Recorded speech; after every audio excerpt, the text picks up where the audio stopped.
ഓരോ ഗ്രാമവും ഭൂപടത്തിൽ നിന്നും അപ്രത്യക്ഷമായിക്കൊണ്ടിരിക്കുകയാണ്. ഇന്നലെ വരെ ജീവിച്ച സംസ്കാരം അതിജീവനത്തിൻ്റെ അവസാന ശ്വാസം വലിക്കുന്നു. നാം കണ്ടുകൊണ്ടിരിക്കെ ഭൂപടത്തിൽ നിന്നും അപ്രത്യക്ഷമായ ഒരു ഗ്രാമമുണ്ട്. തമിഴ്നാട്ടിലെ അത്തിപ്പേട്ട എന്ന ഗ്രാമം. ഭൂപടത്തിൽ നിന്നും ഒരു ഗ്രാമം പതുക്കെ പതുക്കെ ഇറങ്ങിപ്പോയത് ഭരണകൂടം പോലും അറിഞ്ഞിരുന്നില്ല. അതോടെ ഒരു ദേശത്തിൻ്റെ സംസ്കാരവും ചരിത്രവുമാണ് ഇല്ലാതായത്.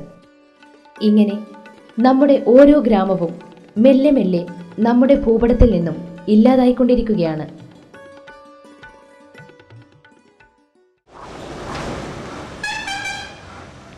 ഇത് വളപട്ടണം. കൊല്ലവർഷം 300-ാം ആണ്ടിൽ കോലത്തുനാട് ഭരിച്ച മൂഷിക രാജാവായ വല്ലഭൻ സ്ഥാപിച്ച വല്ലഭപട്ടണമാണ് വളപട്ടണമായും വളർപട്ടണമായും പിൽക്കാലത്ത് വളപട്ടണമായും മാറിയത്. തുറമുഖ നഗരമെന്നതിനാൽ വളപട്ടണത്തെ ബത്ഫതൻ എന്നും വിളിച്ചു പോന്നു. 1344 ജനുവരി 16 ചൊവ്വാഴ്ച മൊറോക്കോ സഞ്ചാരിയായ ഇബനു ബത്തൂത്ത വളപട്ടണത്തിൽ എത്തിച്ചേർന്നു. കാളവണ്ടി പോലും ഇല്ലാത്ത ആ കാലം സമുദ്രമാർഗമായിരുന്നു സഞ്ചാരം.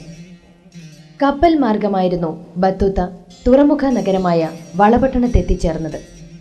ഇവിടെ പത്തേമാരികളും പായക്കപ്പലുകളും നൗകകളും വ്യാപാരാർത്ഥം വന്നെടുക്കാറുണ്ടായിരുന്നു. പോർച്ചുഗീസുകാർ കശുവണ്ടി, പുകയില, അത്തിക്ക, പേരയ്ക്ക, പപ്പായ തുടങ്ങിയ കാർഷിക ഉൽപ്പന്നങ്ങൾ ഇങ്ങോട്ടും, ഇവിടെ നിന്ന് കുരുമുളക്, ഏലം, വെറ്റില, അടയ്ക്ക, കറുവപ്പട്ട, തേങ്ങ എന്നിവ യൂറോപ്യൻ കമ്പോളങ്ങളിലേക്കും അയച്ചു പോന്നു. പ്രദേശത്ത് താമസിക്കാൻ വീടുകളില്ലാത്തതിനാൽ പുറമെ നിന്നും വന്ന കച്ചവടക്കാർ അടുത്തുള്ള പള്ളിയിലായിരുന്നു താമസിച്ചത്. ഈ പള്ളി കുന്നത്തു പള്ളിയാണെന്ന് ഇബനു ബത്തൂത്ത സാക്ഷ്യപ്പെടുത്തുന്നുണ്ട്. പുരാതനവും ചരിത്രപരവുമായ പള്ളിയായിരുന്നു കുന്നത്ത് പള്ളി. ഇവിടെ ഇബനു ബത്തൂത്ത വന്നിട്ടുണ്ട്, കാൽകുത്തിയിരുന്നു. അപ്പോഴൊക്കെ ഈ ദേശത്ത്, ഈ വളവണ്ണത്ത് വലാപത്തൻ എന്ന സ്ഥലത്ത് ബ്രാഹ്മണരായിരുന്നു കൂടുതലും ഉണ്ടായിരുന്നത്. 20 വർഷം മുമ്പ് വരെ അവിടെ ഈ പള്ളിയിൽ ഉത്സവങ്ങൾ, അതായത് ആണ്ട് നേർച്ച ഉണ്ടായിരുന്നു. ഈ നേർച്ചയുടെ ഭാഗമായി ആന, അമ്പാരി അങ്ങനെയുള്ള ഇത്, കോൽക്കളി, തപ്പുകോട്ട്, മറ്റേ ചന്തകൾ ഒക്കെ ഒരു 20 വർഷം മുമ്പ് വരെ ഉണ്ടായിരുന്നു. എന്നാൽ ഈ പള്ളി എപ്പോഴാണ് നിർമ്മിച്ചതെന്ന് ആധികാരികമായി രേഖകളില്ല. 2.4 ചതുരശ്ര മീറ്റർ വിസ്തീർണമുള്ള വളപട്ടണത്ത് 25-ലേറെ പള്ളികളുണ്ടെന്നാണ് കണക്ക്. പ്രധാന പള്ളികൾ ഒഴിച്ചുള്ളതിൻ്റെ ആദിമാതൃകകൾ സ്രാമ്പികളായിരുന്നു. പള്ളികളിൽ പ്രധാനം കക്കുളങ്ങര പള്ളിയാണ്.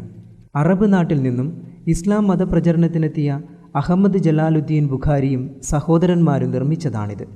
ഈ പ്രബോധക സംഘം വന്നതിനു ശേഷമാണ് വളപട്ടണം ഇസ്ലാം മത ഭൂരിപക്ഷ സ്ഥലമായതെന്ന് പറയാം. മറ്റ് പള്ളികളിൽ നിന്നും വ്യത്യസ്തമായി കാണപ്പെടുന്ന കുബയുടെയും മിനാരത്തിൻ്റെയും പള്ളി കെട്ടിടത്തിൻ്റെയും വാസ്തുശില്പ സ്വഭാവം ശ്രദ്ധേയമാണ്. സ്ഫടികഗോളങ്ങളും ശരറാന്തലുകളും തൂക്കിയിട്ടിരിക്കുന്ന കെട്ടിടത്തിൽ വിശിഷ്ട വ്യക്തികളുടെ മകാമുകളുണ്ട്. തറയിൽ വിരിച്ച വർണ്ണശബളമായ ടൈൽസുകൾ മൈസൂർ കൊട്ടാരത്തിലേതുമായി ഏറെ സാമ്യമുണ്ട്. കക്കുരങ്ങള പള്ളിയും അതിൻ്റെ ആസ്ഥാനങ്ങളെല്ലാം കക്കുരങ്ങളെ പഴയത്ത് തറവാട്ടിൽപ്പെട്ട ഒരിതാണ്. അപ്പോൾ ഈ തറവാട്ടിലെ തലമുതിർന്ന ഒരാളാണ്, വയസ്സ് മൂത്ത ഒരാളാണ് ഇതിൻ്റെ അതിൻ്റെ കാരണസ്ഥാനവും വളവട്ടത്തിൻ്റെ കാളിസ്ഥാനം. ഇങ്ങനെ കാളിയായിട്ട് തിരഞ്ഞെടുത്ത് കഴിഞ്ഞാൽ നമ്മൾ ചെറുക്കത്തമ്പുരാൻ്റെ അടുത്ത് പോയിട്ട് അത് ഇന്ന് ഘോഷയാത്രയായിട്ട് പല്ലക്കിൽ കയറ്റിട്ട് ഘോഷയാത്രയായിട്ട് പോയിട്ട് അവിടെ ഒരു ദക്ഷിണ എന്നുള്ള നിലക്ക് അവർക്ക് വെറ്റില മറ്റേത് കൊടുക്കും. അപ്പോൾ അവിടുന്ന് തമ്പുരാൻ്റെ അംഗീകാരവുമായിട്ട് മടങ്ങി വന്നാൽ അവർ കാളിയായി. അതായത് കുടുംബ തർക്കം, സ്വത്ത് തർക്കം, മറ്റ് പരസ്പരമുള്ള വിദേശങ്ങളെല്ലാം കോടതിയിൽ പോവാതെ ഇവിടെ തന്നെ തീർക്കുന്ന സമ്പ്രദായം ഉണ്ടായിരുന്നു. ഓരോ തറവാട്ടുകാർ, ആ തറവാട്ടുകാർക്ക് ഒരു അന്നത്തെ പ്രൗഢി കാണിക്കാൻ വേണ്ടിയിട്ട് അവരെ സ്ഥലത്ത് അവരല്ലെങ്കിൽ സ്ഥലം വാങ്ങിച്ചിട്ട്, അപ്പോൾ ഓരോ തറവാട്ടുകാരുടെ പേരിലാണ് ഇപ്പോൾ അറിയപ്പെടുന്ന പള്ളി. അമ്പലത്തേത്ത് എന്നുള്ളത് അമ്പലത്തേത്ത്, പൊക്കിലെത്ത് എന്നുള്ളത് പൊക്കിലെത്ത് പള്ളി. ഇങ്ങനെ ഓരോ തറവാട്ടുകാർ, ജുമാഅത്ത് പള്ളി ഒഴികെ ബാക്കിയെല്ലാം ഇങ്ങനെ തറവാട്ടുകാരാണ്.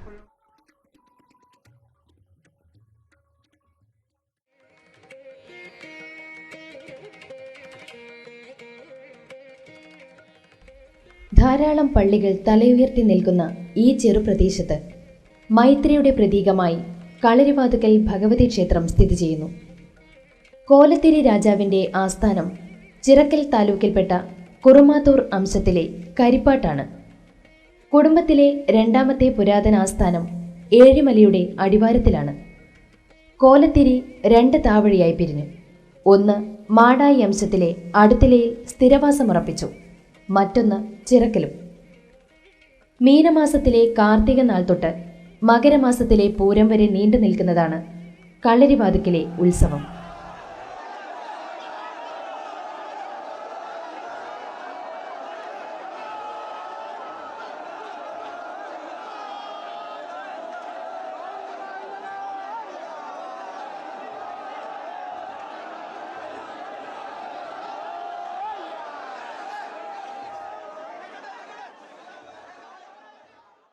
ഇഷ്ടപ്പെട്ട വരനെ ലഭിക്കാൻ കന്യകമാർ കാമദേവനെ പ്രീതിപ്പെടുത്താൻ നടത്തുന്ന ഉത്സവമാണ് പൂരോത്സവം. ഇതിൽ സ്ത്രീകളോടൊപ്പം പുരുഷന്മാരും പങ്കാളികളാകുന്നു. ഇടവമാസത്തിലാണ് ഇവിടെ പെരുങ്കളിയാട്ടം. ഇതോടുകൂടി മലബാറിലെ ക്ഷേത്രോത്സവങ്ങൾക്ക് തിരശ്ശീല വീഴുന്നു.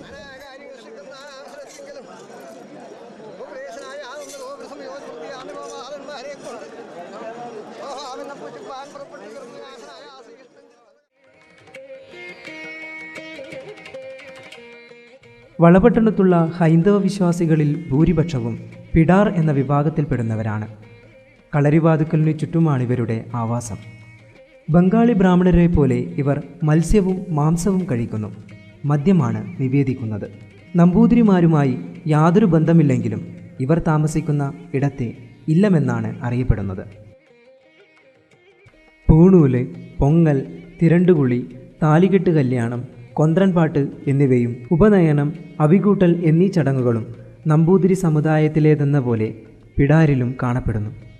ക്ഷേത്രത്തോടനുബന്ധിച്ച് ജൈവവൈവിധ്യത്തിൻ്റെ പരിസരങ്ങളായ കാവുകളും കുളങ്ങളുമുണ്ട്.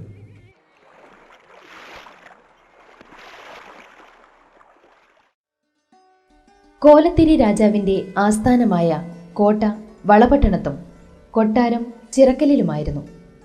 ഭരണസംബന്ധമായ കരാറുകളും ഉടമ്പടികളും നടത്തിയിരുന്നത് കോട്ടയിൽ വെച്ചായിരുന്നു. 1980 പുതുതായി നിർമ്മിച്ച വളപട്ടണം നാഷണൽ ഹൈവേ കോട്ടയെ മുറിച്ചാണ് കടന്നു പോകുന്നത്. 30 കോൽ നീളവും 20 കോൽ വീതിയും വലിയ ദർബാർ ഹാളും സ്വർണവും രത്നവും കൊണ്ടുള്ള മേൽക്കെട്ടോടുകൂടിയ സിംഹാസനവുമുള്ള കോട്ടയുടെ സ്ഥാനത്ത് ഇന്ന് കരിങ്കല്ലുകൊണ്ടുള്ള കട്ടില മാത്രമാണ് ബാക്കിയായിരിക്കുന്നത്. 1761 ഹൈദരാലി മൈസൂരിൽ ഭരണം ഏറ്റെടുത്ത ശേഷം അദ്ദേഹത്തിൻ്റെ സൈന്യം ഈ കോട്ടയും കൊട്ടാരവും പിടിച്ചെടുത്തു. സൈന്യത്തിൽ ഒരു വിഭാഗം കോയമ്പത്തൂരിലേക്ക് പോയി. ശേഷിക്കുന്ന സൈനികരാണ് മന്നപ്പറമ്പിൽ ഖബറുകൾ കുഴിച്ചത്. പക്ഷേ ഇവിടെയും പൊന്നാണിയുള്ളൂ. ടിപ്പു പടയോട്ടം നടത്തിയ 2 സ്ഥലങ്ങളിൽ പട്ടാളക്കാർക്ക് വിശ്രമം കൊടുത്ത 2 കേന്ദ്രങ്ങളാണ് വളപട്ടണം, പൊന്നാനി. അതുകൊണ്ട് നമ്മൾ എങ്ങനെ യുക്തിപരമായിട്ട് നോക്കിയാൽ അത് ടിപ്പുവിൻ്റെ പട്ടാളക്കാരെ കൊണ്ട് ഒഴിവുകാലത്ത് ചെയ്തിട്ടൊരു ജോലിയാണെന്നേ പറയാൻ കഴിയും. ഇത് റെഡിമെയ്ഡ് കവറാണ്. അതിൽ വീതിയുള്ള കല്ലായിരുന്നു. അല്ലല്ല, സാധാരണ പാറയിൽ നിന്ന് പഠിച്ചെടുക്കുന്ന വീതിയുള്ള കല്ലുകളാണ്. അതെന്നെ എനിക്ക് തോന്നുന്നത് ചിലപ്പോൾ അവിടെ തന്നെ കുഴിച്ചെടുത്ത പാറ ഉണ്ടായിരുന്നല്ലോ, അതിൻ്റെ അകത്ത് പാറ ഉണ്ടായിരുന്നു, അങ്ങനെ അത് കുഴിച്ചെടുത്താന്ന് തോന്നുന്നുണ്ട്. എനിക്ക് നല്ല ആരോഗ്യവാനെ ഒറ്റക്കെടുക്കാൻ പറ്റും, അല്ലെങ്കിൽ 2 പേരെടുക്കേണ്ട തരത്തിലെ കല്ലാണത്.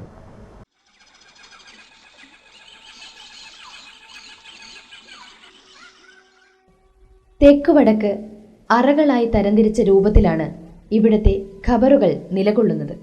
മുകളിലെ 4-5 അടി മണ്ണ് നീക്കിയാൽ വീതിയുള്ള കല്ലുകൾ കൊണ്ട് മൂടിയിരിക്കുന്ന വിധത്തിൽ 6 അടി നീളത്തിലുള്ളതാണ് ഇത്തരം ഖബറുകൾ. കുട്ടികൾക്കും തങ്ങൾമാർക്കും പ്രത്യേകം ഖബർ സ്ഥാനങ്ങൾ ഇവിടെയുണ്ടായിരുന്നു.